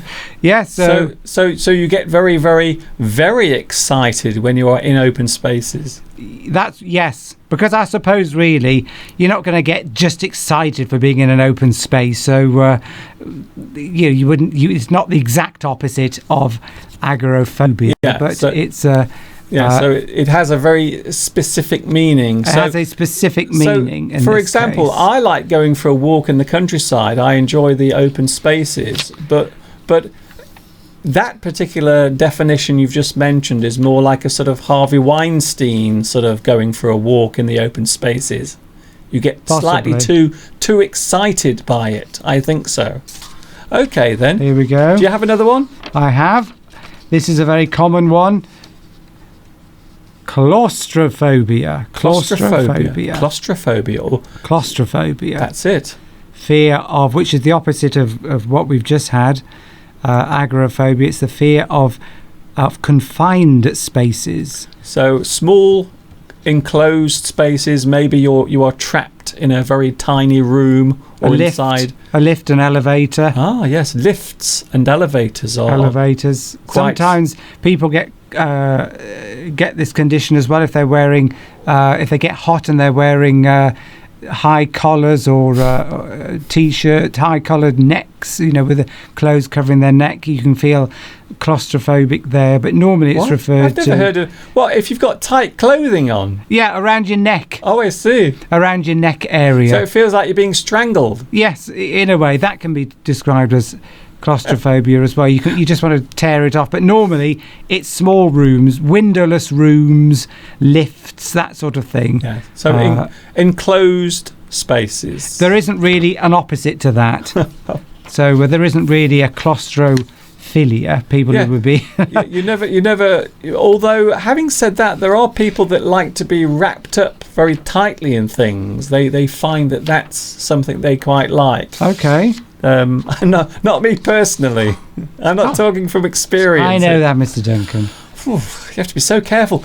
What's happened to us all? We are all so afraid now to say things because at the moment, as you might know, there is an element of fear at the moment. Everyone is afraid to say things or to do things or to look at a person in a certain way or to walk up to someone or walk behind someone. It's so difficult nowadays. So difficult. It is. I'm afraid of earthquakes, says Francesco. There's bound to be a word for that. I think that might be a very reasonable fear, though. If you live in a place where earthquakes occur, I think you might be very, very justified. What if you were frightened, had a fear of flying? What would that be called, do you think, Mr. Duncan? I want to say aerophobia. Correct. Oh, okay, then that's quite good. I didn't see that. Aerophobia. I haven't seen these. So aerophobia. Fear of flying. There is also aerophile. Oh, an aerophile. Well, an aerophile is a person who likes flying. So they don't get sexually excited when they're in a plane. No, that is just somebody who likes flying. That might be very awkward, you see, on a long haul. Yes. If you are on a long haul, a very long plane journey, and you get very, very excited sexually by planes. No, that isn't what that means. That one has no sexual connotations. Okay, then. Just because they're files, it doesn't mean sex is involved with all the files. Okay, Well, then. it does with the next one, but Yes, I think we know what's coming next. I think we know what's coming next. We know what's coming. But let's start with. I think everyone knows what's coming next. Everyone, we've got to say this word Okay, because it's all over the media and has been for Mr. years. Steve, you are on your own. But first of all, I'm going to you wouldn't imagine this, but there is actually a fear of children or babies, paedophobia. Strange as it may seem, but there is a fear of children or babies. That often describes picking up babies or babies crying. So that is a word. You know what's coming next. We've got to talk about it.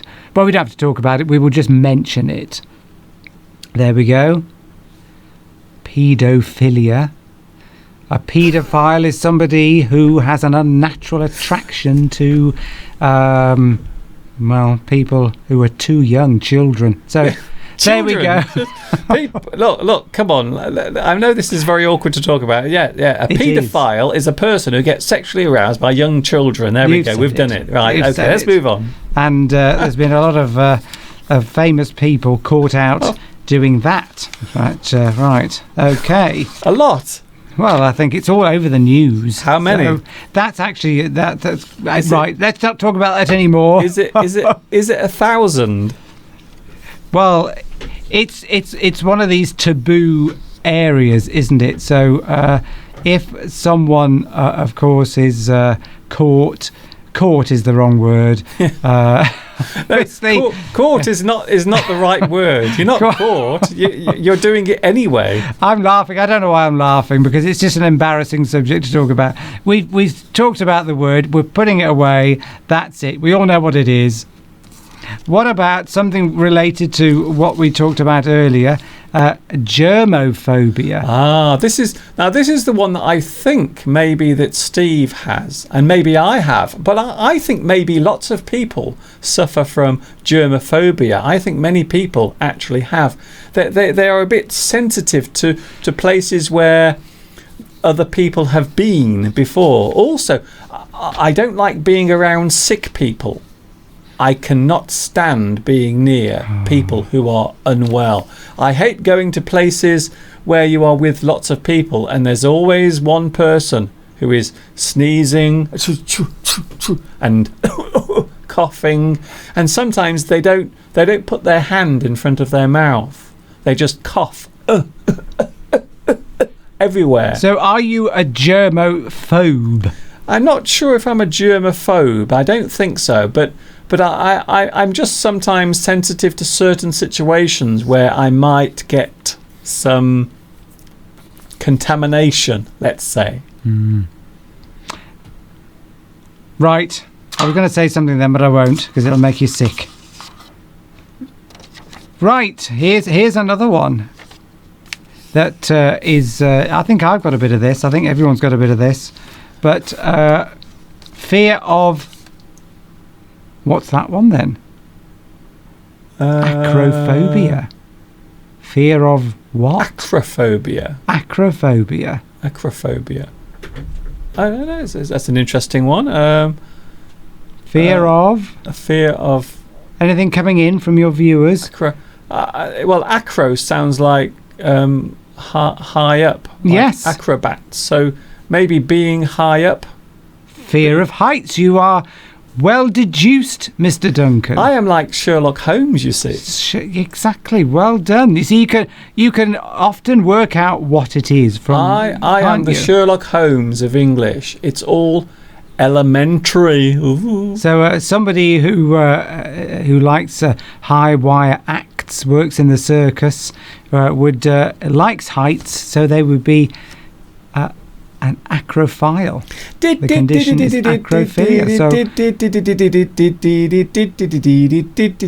people who like bungee jumping. So there we go. That's the explanation for that. Oh, right, yes. It's not an actual word, apparently, that. Really? If you look it up in the dictionary, it's not actually there, but I think it should be. So what the hell is it doing here? Because I think you can make them up. I think you can actually make them up yourself. So if you say I had a fear of cameras, Okay, then. you could be a camera phobe, couldn't you? You can make them up. Okay. Here's one I like. There are a couple of what's an audiophile? Audiophile, is that something you? Is that computer related? It's nothing to do with nothing to do with. Nothing to do with not. It sounds like somebody who likes music or. Yes. It's actually more specific. It's actually people who are very much into hi-fis and playing music through hi-fi systems. So they are very keen on the way that music is reproduced using hi-fi, using maybe a stereo or a record player or maybe a compact disc player. So everything has to be in a certain way. They are an audiophile. So they are very, very keen on the sound.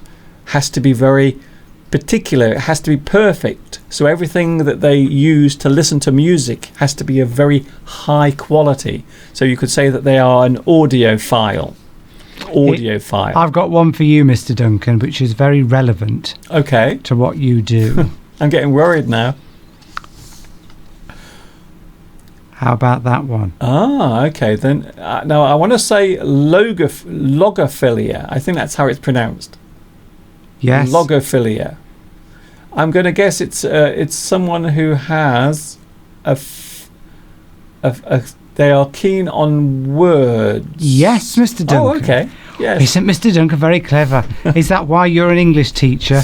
It might have something to do with it. Yes. Logophilia, yes, a person who enjoys words. Love of words. Or if you don't like words, and this is a real word, you're a logophobe. Logophobia. Logophobia is it might a fear. be logo, I don't know. I think it's I can't imagine anyone being I think it's I'm talking I can't imagine anyone being afraid of words. Some people are. Oh, that's interesting. You can be. There are some. There's if you're. There is a condition where some people are afraid or have an aversion to English people. Really? Yes, Anglophobe. Yes, apparently, and there's Anglophile. If you like anything to do with English people or the country, you can be an Anglophile. So an Anglophile is a person who really likes English people. I think I have a lot of Anglophiles here today watching this. I think so. One more. Okay, one more. What about this one then? Panphobia. Panphobia. Panphobia. You don't want this condition, I'll tell you. Panphobia. Panphobia. Yes, it's very hard to work out what that is because the word must derive from some old form of the word. So I'm not quite sure. Panphobia. Yes. Are you sure you've got it right? I have indeed. I have got it right. I've checked every one of them. If you've got it wrong, This is the first time you've tasked me with such a technical sort of thing to do, so I wanted to make sure I got it right. Okay, Panphobia. Then. Think of panorama. Oh, I see. So maybe is it similar to wide open spaces? It just means fear of everything. Oh, I see. So if you so pan is kind of like looking at everything. Like if you move something, you pan. Yes. So. Or a panoramic view, so it means you are seeing everything. You're seeing everything, so it means fear of everything. So to be afraid of everything. Yes. Some people are, apparently. That must be quite rare. It must be a horrible condition to have. And I think I'm having a bad day. Yes. There are people around that are literally afraid of everything that exists. They must have a medical sort of psychiatric condition. That's incredible. I'm all out of these. I've got no more. I've got no others. Oh, there was one. I haven't written it down, which made me laugh. There was ballistophobia. Ballistophobia. Ballistophobia. BALL. Ballistophobia. Is that a person who's fond of Phobia. a fear of coffee? It was can you believe this? There is it's a fear of bullets or missiles. Yes. Well, it's an actual word. I'm not making it up. I mean, as if you. Yes. Who wouldn't be afraid of bullets? Yes, I think bullets. Yes, I think that's a reasonable fear to have. I think I probably have that. I think everyone is ballistophobic. Yes. If you're ballistophilic, I mean, you're going to like bullets? What, you're going to like being shot through the head or something? Is that what that means? Or do you just like sort of handling bullets? Send some bullets my way. I love them. Bullets or missiles? I think I'd be pretty afraid of a missile. Yes. I think so. I don't think it's irrational, is it? Sorry? It's not irrational to be... no, but I think I would understand anyone who had a fear of bullets, especially if they were flying at 150 miles an hour. French Leo says it is a fear of bullets. Thank you very much. Oh, thank you. Ahmed says Mr. Steve adds wonderful things to your show. Well done, Mr. Steve. Thank you. Oh, I see. You've got a fan there. It's better to be a panaphiliac. So panphiliac would be a person who loves everything. Love everything around. Yes, I think so. So let's get on with the answers to today's mystery idioms because it's almost time to go. I haven't seen them yet. So here are the mystery idioms, and I'm going to give you the answers right now because we are running out of time. It's gone very fast today. It has. Very quick. So here we go. Here is the answer to the first one. Quite a few people got this right. Well done. Drop the ball. If you drop the ball. This expression means to make a mistake or get something wrong. To mishandle something is to drop the ball. A foolish mistake can be described as dropping the ball. So if you drop the ball, you make a big mistake. And here is the second one. A lot of people got this right. Well done. This particular idiom is bite the bullet. Talking of bullets. Oh. If you bite the bullet, it means you finally do something unpleasant after a period of hesitation. To do something you don't want to after building up the courage to do it can be described as biting the bullet. You do something that you don't want to do. You bite the bullet. I think sometimes there are things that I want to put off, but sometimes you have to just bite the bullet. Very true. So. It's almost time to go. Oh, and also we have the answer to the mystery bird as well. Here it is. So here is the mystery bird. Anybody get it?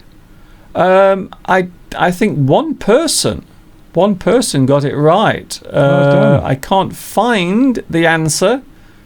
I can't find the correct answer, but one person got it right. Well done to them.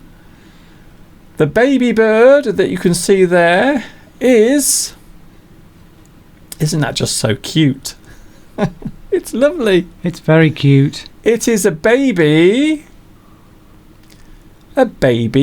pheasant. Baby pheasant. And there you can see the mother. The mother with her baby pheasants. Oh, isn't that so lovely? Look, there she is, leading her pheasants across the garden. And this was actually filmed in my garden. I'm sure there's a word for people who like birds, love birds. There must be a word for that. An ornithophobe. It could be. Yes, it could well be. An ornithophobe. And of course, you could have an ornithophobe as well. Ornithophobia. Oh, yeah. The fear of birds. There was a famous Alfred Hitchcock film called The Birds. And if you weren't frightened of birds before you saw that, you would be afterwards. Correct, yes. Because it comes and pecks your eyes out, all these birds chasing people. Not very nice. Horrific film. Horrible film. You're bringing up a lot of horrific themes today, Mr. Steve. Do you remember? Can I go back to tyres again? Can I say something else about tyres before we go? Oh, I see. So we have one last word from Mr. Steve about tyres. Come on, then. Well, it suddenly came to my mind. Do you remember? You don't see very many advertisements, do you, for tyres, because they're not very sexy things to really advertise. But I remember there used to be a specific advert for tyres on the television years ago, where you got this muscle man with a tyre on each arm, sort of naked from the waist upwards, and that's how they used to advertise this particular brand of tyre. I don't know which make it was, but they used to walk around with a tyre on each, hooked around each arm, showing their biceps. I don't remember that. Yes, for some reason I remember that advert. I don't know why. It wasn't the same guy that played Darth Vader in the early Star Wars films. I'm not sure. It wasn't David Prowse. I don't think it was. But of course, there is the Michelin Man as well. Yeah, but is that more like a cartoon? Which is a character made out of tyres. But you might be getting confused there, you see. No, there was definitely an advert where because tyres are a bit of a macho thing. So there was some chap who'd spent too much time down in the gym, walking around with a tyre under each arm. Yes, we've got this one. Isn't there a famous poster as well? There's a famous poster. There probably is. There's a famous poster of a man lifting up two big tyres. I don't know. What's the point of advertising tyres? Because you can't tell when a car's going by what make of tyre it's got. The car's going by. Was that the Michelin, or was that what was that the Redstein? What was it? Was it the Dunlop? You could never tell, could you? So what's the point of advertising? And you can't go peering at people's tyres in a car park. I think Mr. Steve has been sniffing tyres. You haven't been to a tyre factory, have you? Oh, tyres! I love tyres. It's like, what the hell is going on here? It's all right, Mr. Duggan. I'm just on a high from being on your show. I think you're a pneumophile. Rubberphile? No, pneumophile is probably. I think maybe that's you have a fascination for tyres. Perhaps you've just invented a new word, Mr. Duncan. I think so. Go in the OED. Is that the one? Is that OED? Yes. Sorry. What? Are you okay? Oxford English Dictionary. Yes. Is that what you were trying to say? The Oxford English, the OED. I did get it right, thankfully. Apparently, you're a tyrephile. I am. I think it's pneumophile. I think a person who likes tyres is a pneumophile. I'll look that up later and see if we're right. But you are very excitable today. Very. I think you definitely need treatment for that. People are already leaving. They're already saying bye. I'm not surprised. We don't know what's happening now. This is like performance art. Shall I put the tyre around my head? No, maybe not. No, I think we've done that already. Oh, dear. Let's end on a high. Yes, I think you already are. It's the smell of rubber. Yes. What? Very interesting. So thank you for joining us today. We've had a good show. It's been a long one. We've gone over, of course, as usual. So we will see you next week, Mr. Steve. Thank you very much. Thank you for having me again, Mr. Duncan. And something we didn't mention today, we're going to talk about holidays and the best places to take your holiday if you want to show off to your friends. So this is something for next week. So we're going to talk about destinations or holidays that you can take that you can show off to your neighbours or your friends with. So that's something coming next. Maybe we can have some pictures from your viewers about nice holidays they've been on, nice photographs. Yes. Maybe we can get people to show off about their holidays, where they've been. Anyway, we will see you next week. And of course, we are coming towards the end of November next week, which of course means that Christmas is on the way, because December will be just around the corner. So I think next week... Don't talk about Christmas, Mr. Duncan. It's too early. I'm sorry, we're going to have to talk about it. The Christmas TV commercials are on now, so that's it. It's officially the run-up to Christmas. I'm sorry, Mr. Steve. Oh dear. Oh dear me. Anyway, we're going now. I don't want to overstay my welcome. And nor does Mr. Steve. Are we going together, or am I going first and then you're going to wrap up? I'll wrap up, shall I? Okay, Catch it's you your later, show. Mr. Steve. Bye-bye. See you later. Nice to see you all, and see you next week. Bye, Mr. Steve. Mr. Steve has gone. Thanks a lot for joining me today. It's been a good one, a very busy one. And thanks for staying with me for the whole 2 hours. Of course, you can watch this later on. It will be replayed. It will be available for you to watch as many times as you want. And don't forget, hopefully there will be subtitles later. Subtitles will be available later on. If you are watching this on the replay, you can get the subtitles. You have to press this little icon, this little symbol underneath the video.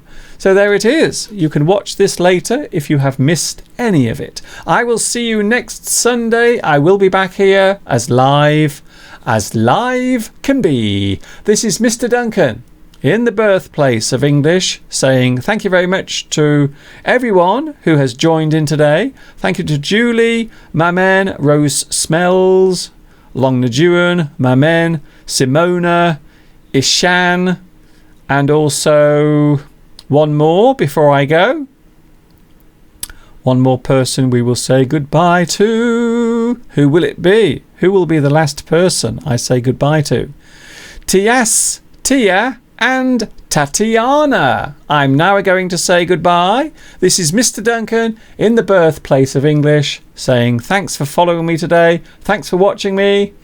And of course, until the next time we meet here on YouTube, you know what's coming next. Ta-ta for now.